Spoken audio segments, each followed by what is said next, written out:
ఈనాడు బలవంతంగా చర్చకు వస్తామండి చాలామంది మీరు. నేపాల్‌లో ఒక సంఘటన విన్నాను నేపాల్ వాళ్ళ ఒక జంట గురించి.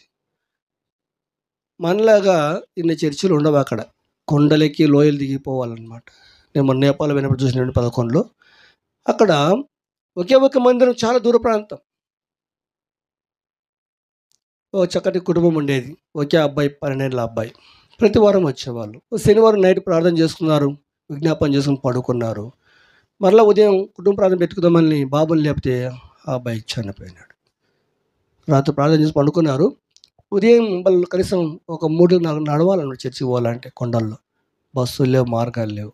ఉదయాన్నే లేపినప్పుడు ఆ అబ్బాయి చనిపోయినాడు.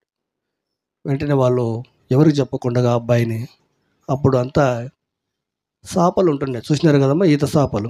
ఆ సాపలు చుట్టి ఇంట్లో మూలకు పెట్టి కొట్టంలో ఇద్దరు భార్యాభర్త చక్కగా ప్రేయర్ చేసుకొని, ప్రార్థన చేసుకొని చర్చికి వచ్చినారు. నడుచుకుంటూ వచ్చి ప్రార్థనలో పాల్గొన్నారు, ఆరాధించినారు. ప్రార్థన అంతా అయిపోయిన తర్వాత పాస్టర్ గారితో చెప్పినారు వందనాలు పెడతప్పుడు, అయ్యగారు ఇది మా ఇంట్లో స్తుతి కూడిక ఉంది, సంఘం అంతా రావాలి అంటే, ఏం సందర్భం ఏంటి అంటే పాస్టర్ గారితో వాళ్ళు అన్నారు, మా అబ్బాయి పరలోకం పోయినాడు సార్. ఎప్పుడు? తెల్లవారుజామున. మరి అప్పుడే చెప్పొచ్చు కదమ్మా, ఇప్పుడు చెప్తున్నారే అంటే, అప్పుడే చెప్పితే ఆరాధన ఏమయ్యేది? ఆరాధన ఏమయ్యేది చెప్పండి?